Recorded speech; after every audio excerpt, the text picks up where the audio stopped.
Hi everyone, welcome back. Good to see you again. You're looking well. Get yourself a drink and a seat up front. We're going to get started. Because yes, there's a show.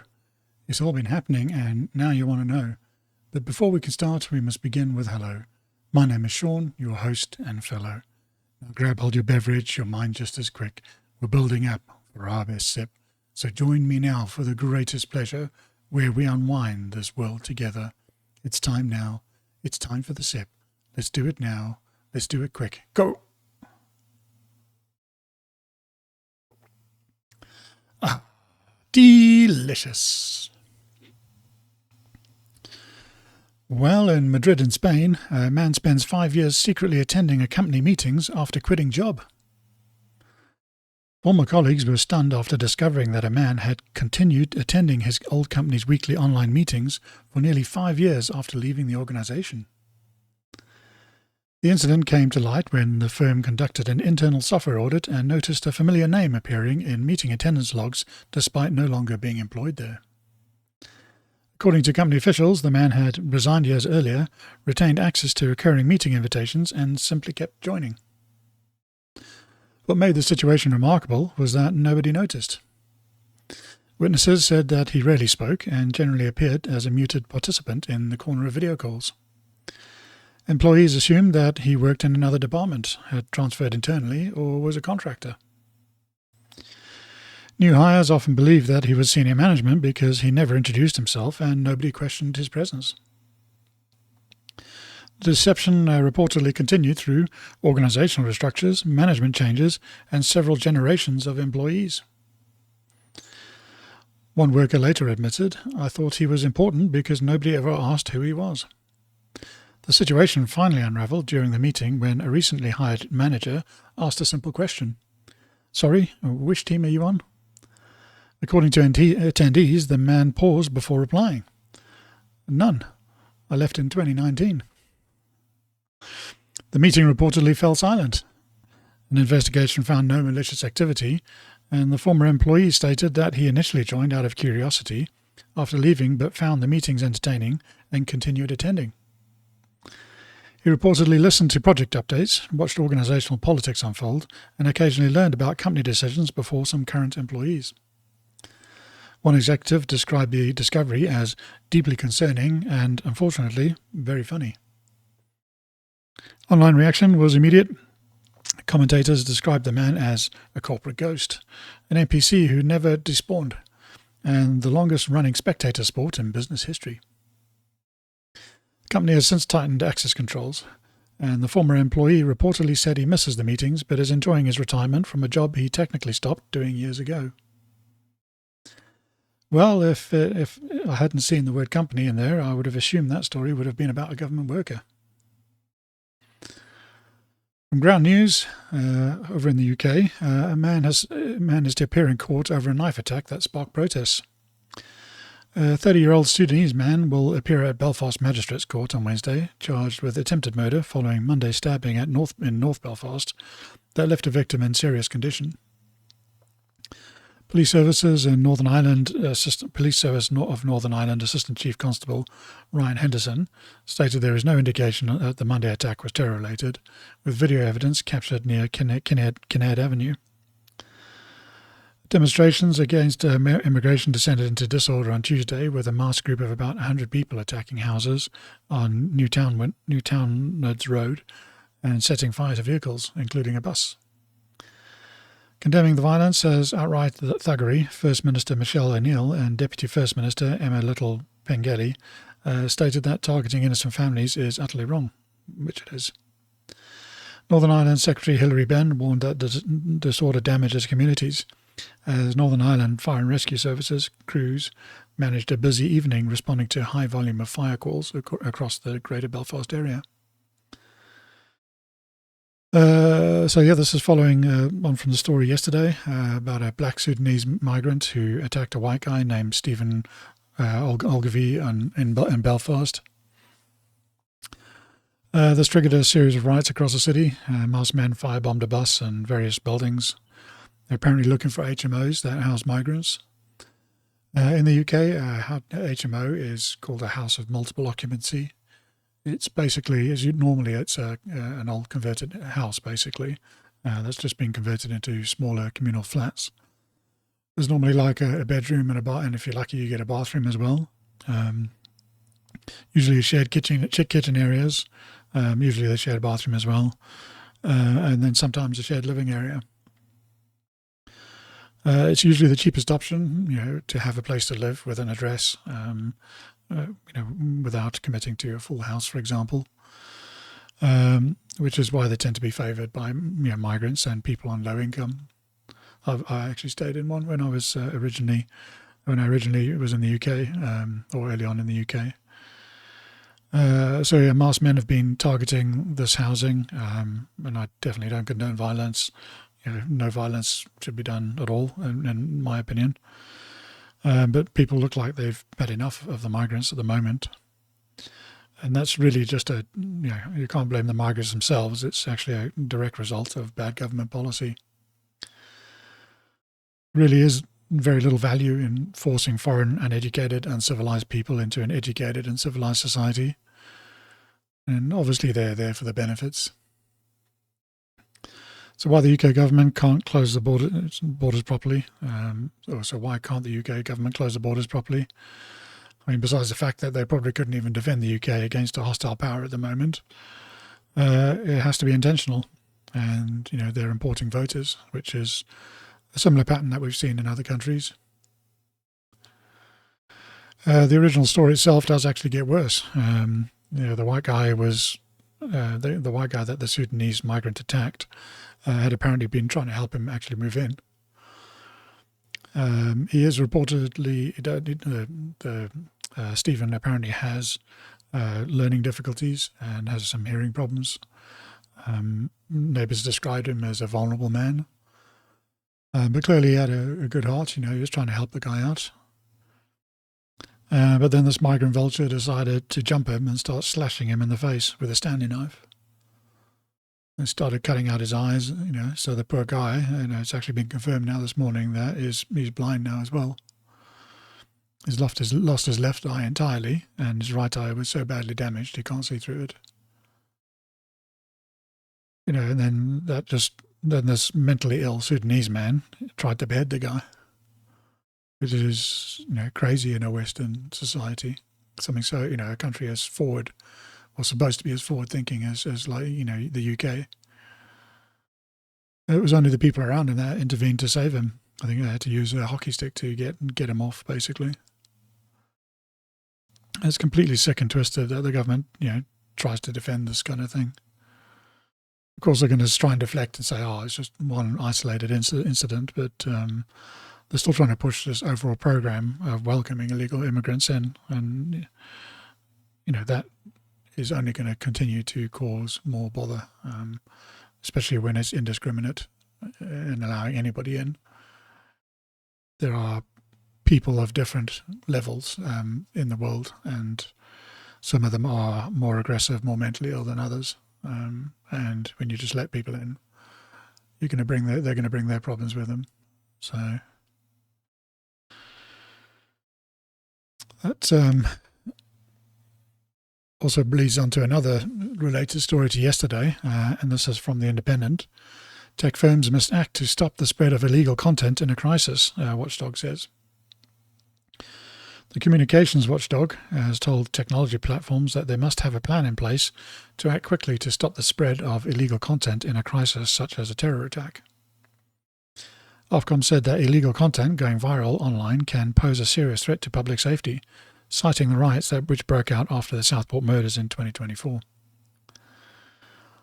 So the murders they're talking about here are the ones where the son of an asylum seeker from Rwanda decided he would murder 3 younger schoolgirls in Southport. The news reports at the time were trying to portray Axel Rudakabana as a regular Cardiff lad, but people weren't buying it. So that's the illegal information that they want to try and hide. If you say something that's against what the official statement is, that's going to be illegal, isn't it? People complained at the time, voiced their frustrations, which they're perfectly entitled to do. It's freedom of speech. So this actually links to the stories that I gave, did yesterday, where I was talking about how the UK government wants to control social media companies. And also they're also trying to control the content on your phone as well. So stopping you from sharing things between your friends, for example. And here again, they're demanding tech companies police you and what you can say. Now they're just getting the regulator involved. And that actually links back to the previous show I did about the King's Speech. And one of the proclamations, if you like, or one of the intents for legislation for this year, they introduced a new concept called strategic steers. And that is essentially just allows ministers to dictate new laws. Well, actually, they're not laws; they're just directives to regulators without having to go through Parliament. So nobody's going to vote on these laws. There's no official discussion about them. The government just says this is what you have to do, and then it's the regulators who will become the enforcers for that. They can literally just say you have to comply with this random thing, and it'll be up to the regulators to make sure it happens. No debate, no actual laws passed. That's all getting very dystopian. The UK's just fallen so far. It's really disgusting to see. They're clearly just using this current turmoil as an excuse to push through more Orwellian laws, almost like it was manufactured to be this way. That all people at the top of the UK are just as mentally ill as the people they're letting in, which, based on my experience, I think is also probably true. It comes back to the wolf in sheep's clothing, anyone? Are the Fabians at it again? Who are the Fabians? Well, most of the top level of government currently. It's a small club, and you ain't in it. These politicians don't work for you; they work for these little clubs. And to quote, George Orwell's famous book, "The party told you to reject the evidence of your eyes and ears. It was their final, most essential command. Now they get to enforce it."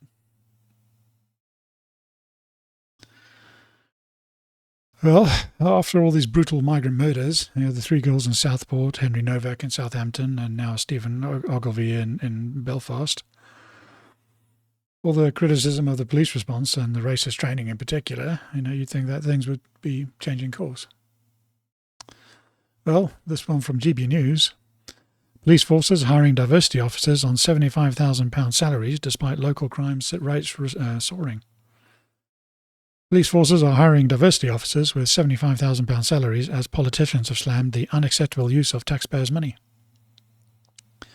The force have advertised on equality, diversity and inclusion and human rights positions, paying £75,000.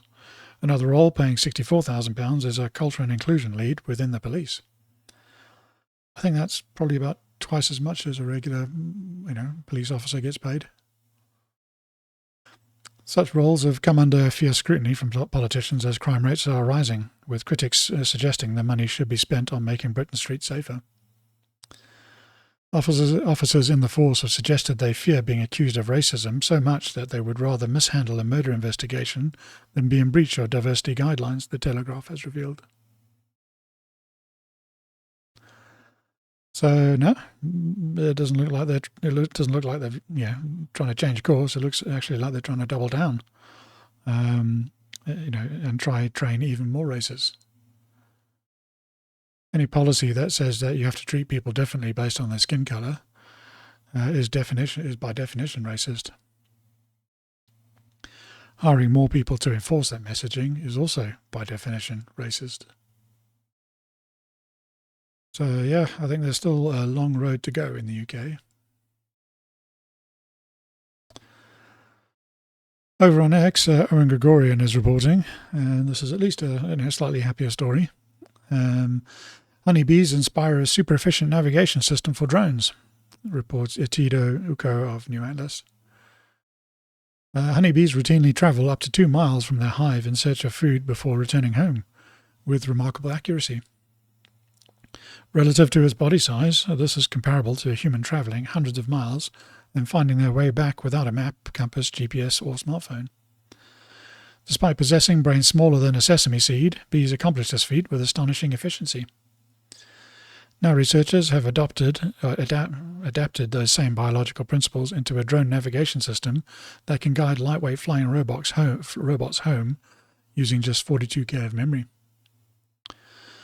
Developed by a team led by Delft University of Technology in the Netherlands, the system, dubbed BNAV, enables drones to autonomously navigate and return to their starting point without GPS or computationally intensive mapping systems. The researchers demonstrated the technology in both indoor and outdoor environments, including a flight covering more than 600 meters, while using neural networks thousands of times smaller than those typically associated with modern AI systems. Yeah, so this is a really cool story. And just for reference, 42 kilobytes of memory is actually incredibly small. It's basically like one document with about 15 or 20 pages in it. 30 years ago, many computers only had 640K of memory, which is still more than 10 times larger than this. So by modern standards, it's absolutely tiny. Even just the AI models themselves at the moment, run into tens of gigabytes. So it can, that can store quite a lot of 42K, order of magnitude of millions, basically. The most impressive part of this is, once again, nature has shown us that she knows more than us. It is quite cool that we've been able to, train a model that has the same processes. That is something that we'll actually find very useful, or for something that we'll find very useful. The new process itself isn't that crazy an idea. It's called odometry. It works by remembering how far you've travelled.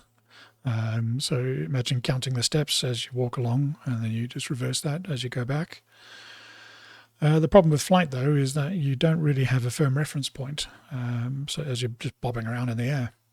So that's why planes, when they take off into the wind, they actually can sometimes not even look like they're moving relative to the ground, because the wind that's passing over them is fast enough for the plane to take off.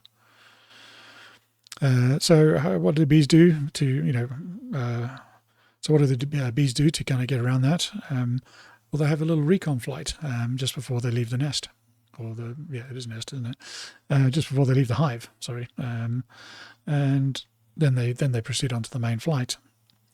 And what they do is they just have a look around and then identify some landmarks in the area that they want to go, and that kind of gives them a mental map of things that they can judge the distance relative to.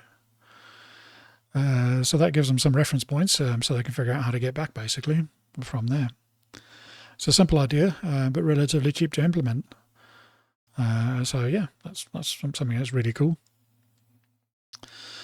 And finally, I'm launching my new show today, so you should see it available about an hour after this one. So please have a look for a link from me shortly, after you see this, basically, which leads me to the end of my notes. And all that leaves me to say is benchmarks are things you should always benchmark the things that you see and hear. So much of our understanding is relative to our knowledge of other things. You can find yourself lost in a topic if you don't have a great anchor to start from, and that is even before you decide if something's good or bad. And with that, I wish you well and say see you later. Cheers.